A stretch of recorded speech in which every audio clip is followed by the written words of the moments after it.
अबू आजमी के बयान पर सियासी घमासान गहरा होता जा रहा है। महाराष्ट्र के मंत्री नीतीश राणे ने भी अबू आजमी को आड़े हाथ हो लिया है। नीतीश राणे ने साफ कहा है कि हमारी वारकरी यात्रा ऐसे ही चलती रहेगी और इस पर सवाल उठाने की किसी को हिम्मत नहीं होनी चाहिए।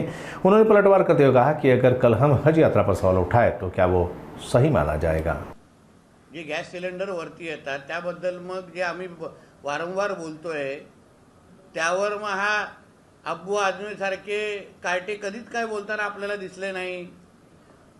आमचे महाकुंभ आलं तर हे लोकांना आक्षेप घ्यायचा, आमची वारी सुरू झाली तर त्यांच्यावर आक्षेप काहीतरी घ्यायचा आणि वारी त्या वर्षभरामध्ये सुरू होत चालू राहत नाही। पण तुमची दर शुक्रवारी जे गॅस सिलेंडरचे जे प्रश्न मुंबईकरांच्या समोर असतात, रस्त्यावर गॅस सिलेंडर जे उभे राहतात वरती येतात, त्यावर अब्बू आझमींनी पण जरा आपला थोबाड उघडावा ना।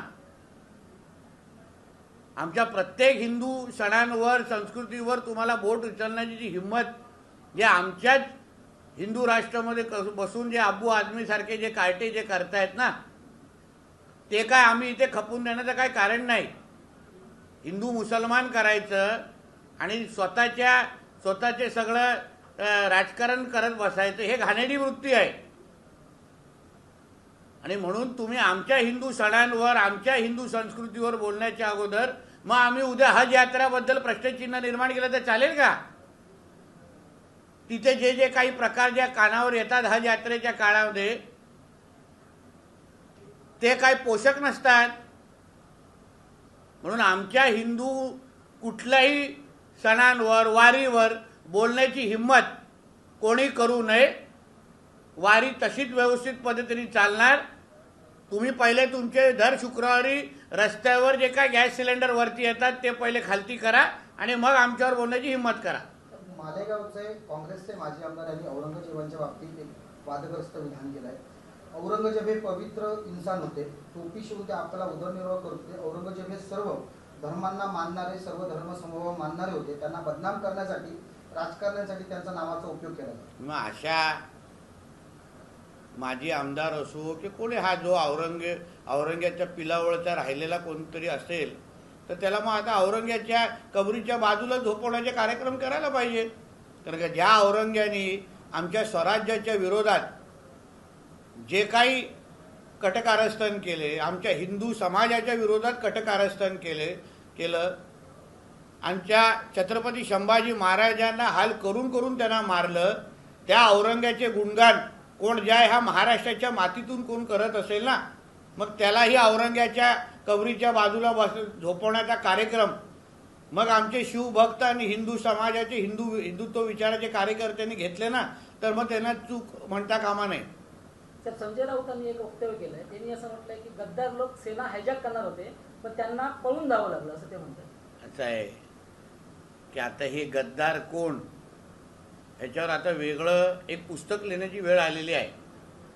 कारण का मातोश्रीशी आणि आदरणीय हिंदू हृदय सम्राट बाळासाहेब ठाकरेंची सर्वात मोठी गद्दारी कोणी केली असेल तर ती संजय राजाराम राऊतनी केलेली आहे। कारण आज जी काही शिवसेना किंवा उभाटाची जी अवस्था केलेली आहे, उद्धव ठाकरेची जी अवस्था केली आहे ना, त्याचा प्रमुख जबाबदारच हा संजय राजाराम राऊत आहे। कारण त्यांनी जे काही काँग्रेस राष्ट्रवादी बरोबर ह्यांना घ्यायला जे प्रवृत्त केलं त्याच्यामुळे आज उभाटा जन्म दिलेला आहे। म्हणून दुसऱ्यांना गद्दार बनण्यापेक्षा स्वतः आरशात स्वतःला पाहावं आणि गद्दार गद्दार म्हणत राहावं। राऊतांनी जे विधान केलं होतं गद्दार लोक हायजॅक करणं, याच्यावरती गुलाबराव पाटील म्हणतात की राऊतांनीच हा प्रस्ताव शिंदेकडे ठेवला होता। कुठला हायजॅक करणं नाही, पण असू शकणार का पहिल्यापासूनच हा संजय राजाराम राऊत ह्याला मातोश्रीशी गद्दारी करण्याचा ह्याचा पहिल्यापासूनचेच मनसुबे होते। असंख्य आम्ही शिवसेनेच्या इतिहासाचे तुम्हाला उदाहरणं देऊ शकतो। सातत्याने बाळासाहेबांच्या विरोधात भूमिका घेणं, सातत्याने शिवसेनेच्या आतमधून राहून षडयंत्र करणं, हेच तर संजय राजाराम राऊत करत आलेला आहे। म्हणून गुलाबराव पाटील जे काय बोलले त्याच्यामध्ये चूक नाही। म्हणून राजसाहेब बाहेर निघाले त्यांनी संजय राऊत त्यांच्या कार्यकर्त्यांनी संजय राऊतांची गाडी फोडलेली आहे। मग हाच शकुनी मामा आहे। आज आपला वाढदिवस आहे, कालपासून शुक्र कार्यकर्ते अभिष्ट चिंतन सोहळा सुरू आहे। काय कार्यकर्त्यांना संदेश द्याल आणि आपला संकल्प काय आहे? असा आहे की आज कालपासूनच माझ्या महाराष्ट्राच्या कानकोपऱ्यातून शुभेच्छा देण्यासाठी, सदिच्छा देण्यासाठी कार्यकर्ते आणि शुभचिंतक मला भेटत आहेत. त्यांच्याच प्रेम आणि आशीर्वादामुळे आज महाराष्ट्रामध्ये मला मंत्री म्हणून काम करण्याची संधी मिळालेली आहे. महाराष्ट्राची सेवा करण्याची संधी मिळालेली आहे. माझ्या कोकणातली ची सेवा करण्याची संधी मिळालेली आहे. आणि त्यांच्याकडून मिळणारी जी ऊर्जा आहे त्या ऊर्जामुळेच आज मी माझ्या हिंदू राष्ट्रासाठी काम करू शकतो. त्याचबरोबर माझ्या खात्याच्या माध्यमातून माझ्या महाराष्ट्राची सेवा करू शकतो, माझी कोकणाची सेवा करू शकतो. म्हणून त्यांच्याकडून त्यांचे आशीर्वाद आणि मार्गदर्शन आणि ही ऊर्जा माझ्यासाठी अति महत्त्वाची आहे. भारत और ईरान और इराक इजराइल के युद्ध में भारत ने इजराइल की पक्ष लिया है. हालांकि सोनिया गांधी जी ने इस पर लेख लिखकर खुला ईरान का समर्थन किया है. क्या कांग्रेस मुस्लिम तुष्टीकरण के लिए ऐसा कर रही है? देखिए, कांग्रेस जैसी पार्टियां जो मुस्लिम लीग की बी टीम रही है, उन्होंने पहले से ही ये हमारे देश को इस्लामिक देश बनाने में बहुत बड़ा हाथ और बहुत बड़ी साजिश कांग्रेस जैसी पार्टियों ने रची थी. इसलिए जो अभी आपने ईरान का जो उदाहरण दिया वो आपको आश्चर्य करने जैसी चीज़ नहीं है. यही चीज़ों के वजह से ही आज कांग्रेस की ये हालत हो गई है. और तुष्टीकरण के राजनीति के वजह से ही आज गांधी फैमिली की जो कोई विश्वासार्हता कम हुई है वो यही तुष्टीकरण के राजनीति के वजह से.